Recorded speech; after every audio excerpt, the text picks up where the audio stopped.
মা, আপনার গাছের পেঁপে গুলো দেখছি ভালোই বড় হয়েছে। এইগুলো দেখে আমার এখনই ইচ্ছে করছে খেয়ে ফেলতে। আমার ছেলে অনয়ের কথাটা শুনে আমি হেসে ফেললাম। আমি মুচকি হেসে ফেলে অনয়কে বললাম, না খোকা, তুই আমার পেঁপের দিকে একদম নজর দিস না। এই পেঁপে গুলো তোর বাবার জন্য রেখেছি। তাছাড়া এইগুলো আরো বড় হবে। আমার কথাটা শুনে আমার ছেলে অনা খানকে অভিমান করে আমাকে বলল, মা, আপনি এটা কি বললেন? আমার তো ভীষণ লোভ হচ্ছে। আমি আর অপেক্ষা করতে পারবো না মা। আমি এখনই এই পেঁপে গুলো খাবো। আমার ছেলে অনয় নিজের কথাটা শেষ করতেই আমার গাছের পেঁপের দিকে নিজের হাত বাড়িয়ে দিল। আমি অনয়কে আটকাতে চেষ্টা করতে গিয়েও তাকে কোনোভাবেই আটকাতে পারলাম না। আমার ছেলে অনয় আমার গাছের পেঁপের দিকে হাত বাড়িয়ে দিয়ে আমাকে খানিক অবাক করে দিয়ে আমার সাথেই। হ্যালো আমার কলিজার বন্ধুরা, কেমন আছো সবাই? প্রতিদিনের মতো আজও আমি তোমাদের মাঝে নতুন একটি ভিডিও নিয়ে হাজির হয়েছি। আজ আমি তোমাদের বলবো আমার নিজের আপন ছেলের সাথে আমার জীবনের আরও একটি অসাধারণ সত্যি গল্প। আমি জানি এমন গল্প হয়তো তোমরা এর আগে কখনো শোনোনি। আমি শতভাগ সিওর হয়ে বলতে পারি আজকের ভিডিওটা দেখার পর তোমাদের জল আসবে। তাই তোমাদের অনুরোধ করছি সম্পূর্ণ ভিডিওটি দেখার। তো বেশি কথা না বলে চলো গল্প ফিরে যাই। আমি দীঘা রানী। আমি একজন ৩৭ বছর বয়সী বিবাহিত নারী।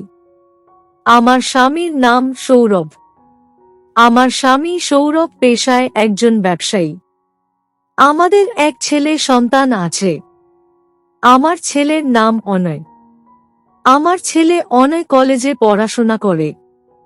আমি আমার স্বামী ও সন্তানকে নিয়ে শহরে থাকি। আমার স্বামী সৌরভের সাথে আমার পারিবারিকভাবেই বিয়ে হয়। বিয়ের পর আমি সৌরভের বাড়ি চলে আসি। সৌরভের বাড়িতে এসে আমি নিজেকে সকলের সাথে মানিয়ে নেয়ার চেষ্টা করি। তবে কেন যেন আমি সকলের সাথে খুব একটা মানিয়ে নিতে পারিনি। এমনকি আমি আমার স্বামী সৌরভের সাথেও খুব একটা মানিয়ে নিতে পারিনি। আমার স্বামী সৌরভের বয়স আমার বয়সের তুলনায় অনেক বেশি ছিল, যেই কারণে আমি তার সাথে কখনোই মন খুলে নিজের মনের কথা বলতে পারতাম না। তিনি যখন বাড়ি ফিরে আসতেন, তখন আমার মনের মাঝে খানকে ভয় কাজ করত। আমি জানি না আমার মনের মাঝে এতটা ভয় কেন কাজ করে। তবে হ্যাঁ, সত্যি বলতে সৌরভের সাথে কথা বলতে গেলে আমার মনের মাঝে ভয় কাজ করত। আমার স্বামী সৌরভ আমার এই ভয়টাকে তার প্রতি আমার সম্মান ভেবে নিয়েছে। এই কারণে তিনি ভীষণ খুশিও ছিলেন। তবে সত্যিটা আসলে কি, সেটা একমাত্র আমি নিজে জানতাম।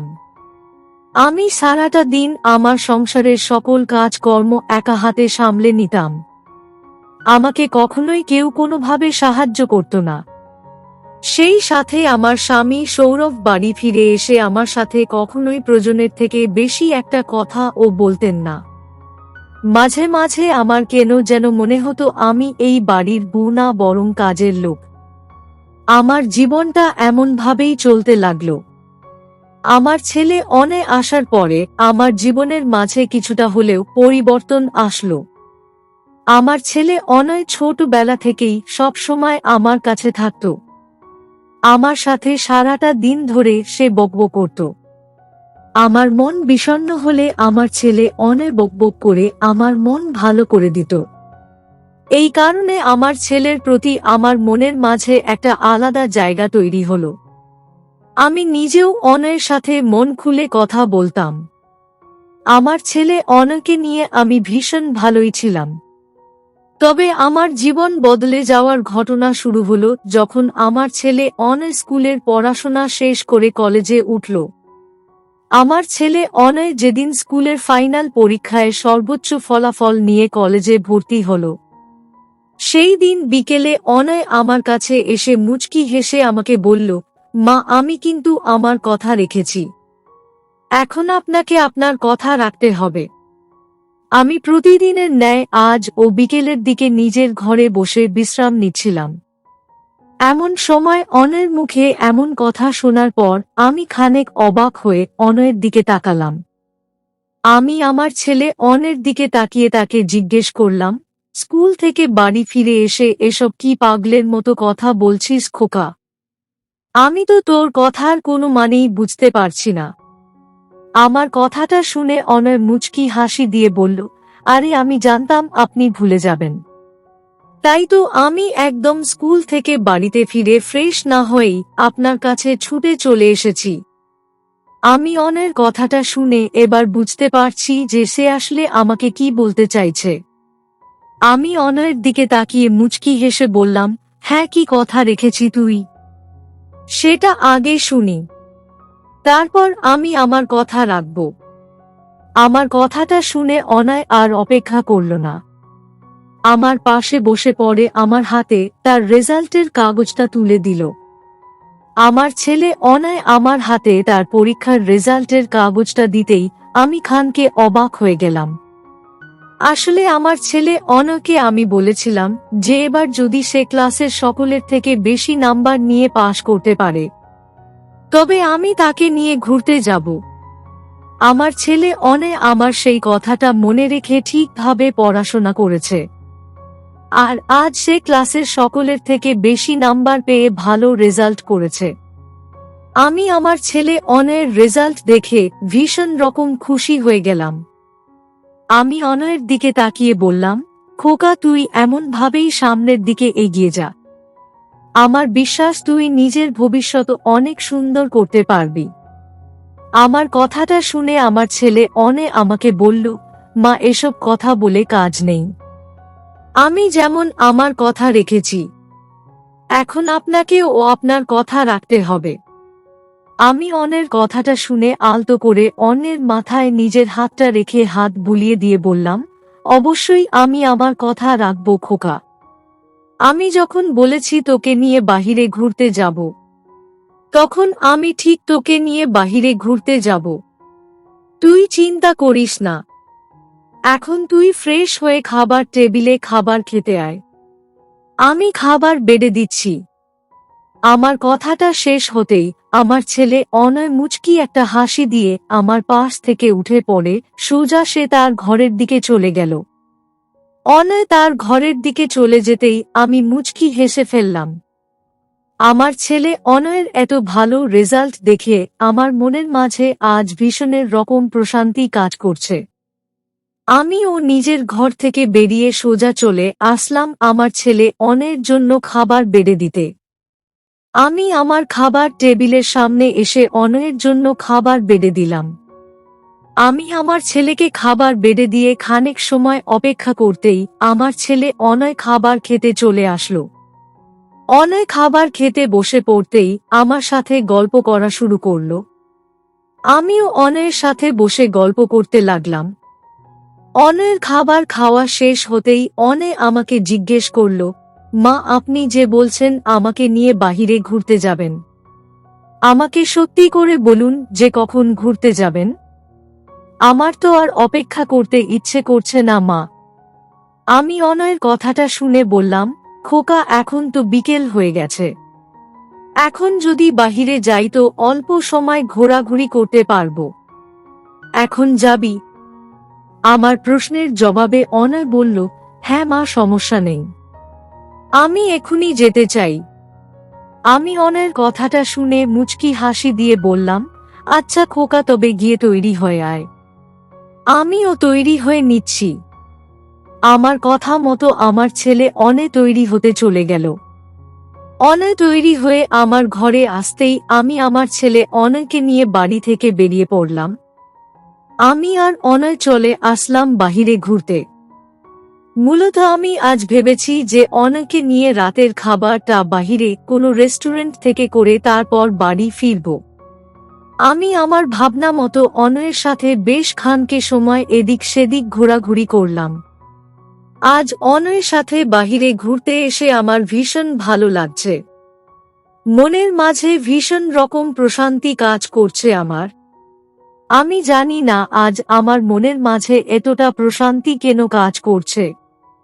তবে হ্যাঁ, আজ আমার মনটা ভীষণ খুশি। আমি আর অনয় আরও প্রায় ঘন্টা খানেক সময় ঘোরাঘুরি করে অতঃপর চলে গেলাম রেস্টুরেন্টে খাবার খেয়ে নিতে। আমি আর অনয় রেস্টুরেন্টে বসে খাবার খাচ্ছি আর গল্প করছি। সত্যি বলতে অনয়ের সাথে বসে এমনভাবে গল্প করতে আমার ভীষণ ভালো লাগছে। আমার স্বামী কখনোই আমাকে নিয়ে এমনভাবে বাহিরে কোথাও ঘুরতে আসেনি। তবে আজ আমি ছেলে অনয়ের সাথে বাহিরে ঘুরতে এসে আমার নিজের কাছে ও ভীষণ ভালো লাগছে। আমি আর অনয় একসাথে বসে খাবার খাওয়া শেষ করে অতঃপর আমি আর অনয় বাড়ি ফিরে আসলাম। আমি আমার ছেলে অনয়কে নিয়ে বাড়ি ফিরে এসে অনয়কে জিজ্ঞেস করলাম, খোকা, আজ বাহিরে ঘুরে কেমন লেগেছে তোর? আমার প্রশ্নের জবাবে অনয় বলল, সত্যি বলতে মা, আজ বাহিরে আপনার সাথে ঘুরে আমার ভীষণ ভালো লেগেছে মা। আমি কখনো ভাবতেও পারিনি আমার মনটা এমনভাবে ভালো হয়ে যাবে। আমার ছেলে রোহানের কথাটা শুনে আমি মুচকি হেসে বললাম, হ্যাঁ, বুঝতে পেরেছি খোকা। এখন ফ্রেশ হয়ে নিজের ঘরে বিশ্রাম কর। আমিও আমার ঘরে গিয়ে একটু বিশ্রাম করে নেই। আমার কথা মতো অনয় তার ঘরে চলে গেল। আমি আমার ঘরে ফিরে এসে ফ্রেশ হয়ে নিলাম। আমি ফ্রেশ হয়ে নিজের ঘরের ফিরে এসে বিছানার উপর বসলাম। আমি বিছানার উপর বসে আপন মনে আমার ছেলে অনয়ের কথা ভাবছি। অনয়ের কথা ভাবতেই আমার মনের মাঝে কেমন যেন করে উঠল। আমি জানি না কেন আমার মাথায় আজ অনের কথা ঘুরপাক খাচ্ছে। তবে হ্যাঁ, আমি আজ অনের কথা ছাড়া অন্য কিছুই যেন ভাবতে পারছি না। বাহিরে থেকে ঘুরে আসার পর আমি ভেবেছিলাম হয়তো আমার মনটা খানকে শান্ত হবে, কিন্তু এমন কিছুই হলো না। বরং আমার মনটা যেন আরো বেশি অশান্ত হয়ে উঠল। আমি বেশ খানকে সময় নিজের ঘরে বসে থাকলাম আর আপন মনে অনের কথা ভাবতে থাকলাম। প্রায় মিনিট 20 সময় আমি আমার ঘরে বসে আমার ছেলে অজয়ের কথা ভাবতেই আমার মনটা আরো বেশি অশান্ত হয়ে উঠল। আমি যেন আর নিজেকে সামলাতে পারলাম না। আমি নিজের মনকে শান্ত করতে নিজের ঘরে বসেই কিছু কাজ করা শুরু করলাম। আমি প্রায় ঘন্টা খানেক সময় কাজ করার পর আমার মনটা খানিক শান্ত হলো। আসলে আমার মনটা অশান্ত হয়ে উঠলে আমার কোনো কিছুই আর ভালো লাগে না। সব সময় মাথাটা কেমন যেন করতে থাকতে। আমি আমার সকল কাজ কর্ম শেষ করে ফ্রেশ হতে চলে গেলাম। আমি ফ্রেশ রাতের দিকে ঘুমিয়ে পড়লাম। পরদিন সকালে আমি ঘুম থেকে উঠে ফ্রেশ হয়ে চলে গেলাম আমার বাগানে। আমার বাড়ির পাশের এক জায়গায় আমি বাগান করেছি। সেখানে অনেক ধরনের ফসল আমি নিজেই চাষাবাদ করে থাকি। আমার ছেলে অনয় ও আমাকে সাহায্য করে থাকে। আমি আমার বাগানে আসতেই দেখতে পেলাম আমার ছেলে অনয় আমার আগেই বাগানে এসে পড়েছে। আমি অনয়কে আমার বাগানে দেখে মুচকি একটা হাসি দিয়ে বললাম, কিরে খোকা, এই অসময়ে বাগানে কি করছিস তুই? আমার প্রশ্নের জবাবে অনয় বলল, মা, এই যে বাগানের কাজগুলো দেখছিলাম। আমি অনয়ের কথাটা শুনে মুচকি হেসে খয়ের মুখের দিকে ভালোভাবে তাকাতেই দেখতে পেলাম আমার ছেলে অনয়ের চোখ আমার গাছের পেঁপে গুলোর দিকে। আমি অনয়কে আমার গাছের পেঁপের দিকে এমনভাবে তাকিয়ে থাকতেই দেখে বললাম, খোকা, এভাবে আমার পেঁপের দিকে এমনভাবে তাকিয়ে আছিস কেন? কি হয়েছে খোকা? আমার প্রশ্নের জবাবে আমার ছেলে অনয় বলল, মা, আপনার গাছের পেঁপে গুলো দেখছি ভালোই বড় হয়েছে। এইগুলো দেখে আমার এখনই ইচ্ছে করছে খেয়ে ফেলতে। আমার ছেলে অনয়ের কথাটা শুনে আমি হেসে ফেললাম। আমি মুচকি হেসে ফেলে অনয়কে বললাম, না খোকা, তুই আমার পেঁপের দিকে একদম নজর দিস না। এই পেঁপে গুলো তোর বাবার জন্য রেখেছি। তাছাড়া এইগুলো আরো বড় হবে। আমার কথাটা শুনে আমার ছেলে অনা খানকে অভিমান করে আমাকে বলল, মা, আপনি এটা কি বললেন? আমার তো ভীষণ লোভ হচ্ছে। আমি আর অপেক্ষা করতে পারবো না মা। আমি এখনই এই পেঁপে গুলো খাবো। আমার ছেলে অনয় নিজের কথাটা শেষ করতেই আমার গাছের পেঁপের দিকে নিজের হাত বাড়িয়ে দিল। আমি অনয়কে আটকাতে চেষ্টা করতে গিয়েও তাকে কোনোভাবেই আটকাতে পারলাম না। আমার ছেলে অনয় আমার গাছের পেঁপের দিকে হাত বাড়িয়ে দিয়ে আমাকে খানিক অবাক করে দিয়ে আমার সাথেই দাঁড়িয়ে আমার পেঁপে গুলো তার হাতে নিয়ে ফেলল। আমার ছেলে অনয় আমার গাছ থেকে পেঁপে গুলো নিজের হাতে নিয়ে ফেলতেই আমি অনয়কে বললাম, খোকা, তোকে আমি বারণ করেছি তো? আমার কথাটা কি তুই কখনো শুনবি না? আমার কথাটা শুনে অনয় হেসে ফেলে বলল, মা, আমি তো আপনার সকল কথাই শুনি, কিন্তু এই পেঁপে গুলোকে দেখার পর আমি আর নিজেকে আটকাতে পারিনি। আমার ভীষণ ইচ্ছে করছে এই পেঁপে গুলো খেতে, মা। তাই আর কি নিয়েছি। আমি অনয়কের কথাটা শুনে এসে ফেলে বললাম, শুধুমাত্র আমার গাছের পেঁপে খেলেই হবে? আমার সাথে কাজ ও তো করতে হবে নাকি? আমার কথাটা শুনে অনয় খানকে অবাক হয়ে আমাকে জিজ্ঞেস করল, মা, আপনি সত্যি বলছেন? মানে আমি আপনার সাথে এই বাগানে কাজ করব? আমি আমার ছেলে অনয়কে এমনভাবে অবাক হতে দেখে মুচকি হেসে বললাম, তো কি হয়েছে? তাছাড়া তুই আমার একমাত্র ছেলে। তুই যদি আমাকে আমার কাজে সাহায্য না করিস, তবে কি আমার সাহায্য করবে, খোকা? আমার কথাটা শুনে আমার ছেলে অনয়ের চোখে মুখে এক অদ্ভুত খুশির ছাপ দেখতে পেলাম আমি।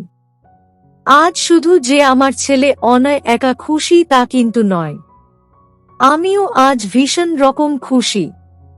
অতঃপর আর কি, আমার ছেলে অনয় আমার সাথে এসে বাগানে বসে আমার সাথেই কাজ করতে লাগলো। অনয়ের সাথে এমনভাবে বসে গল্প করে কাজ করতে আমার ভীষণ ভালো লাগছে। আজ আমি সত্যি মন থেকে ভীষণ রকম খুশি। আমার খেয়াল আমার স্বামীর রাখতে হবে না। আমার ছেলে অনয় এমনভাবে সব সময় আমার খেয়াল রাখলেই হবে, তাতেই আমি খুশি। তো বন্ধুরা, এই ছিল আমার নিজের আপন ছেলের সাথে আমার জীবনের একটি সত্যি ঘটনা। তোমাদের কেমন লাগলো আজকের গল্পটা? অবশ্যই কমেন্টে জানাবেন। প্রিয় বন্ধুরা, আজকের ভিডিওটি এখানেই শেষ করলাম। যদি আমাদের ভিডিওটি আপনাদের ভালো লেগে থাকে তবে একটা লাইক করবেন এবং চ্যানেলটি সাবস্ক্রাইব করবেন। আজকের জন্য আপনাদের কাছে বিদায় নিচ্ছি। দেখা হবে আগামীকাল নতুন একটি ভিডিও নিয়ে। সে পর্যন্ত সবাই ভালো থাকবেন। ধন্যবাদ।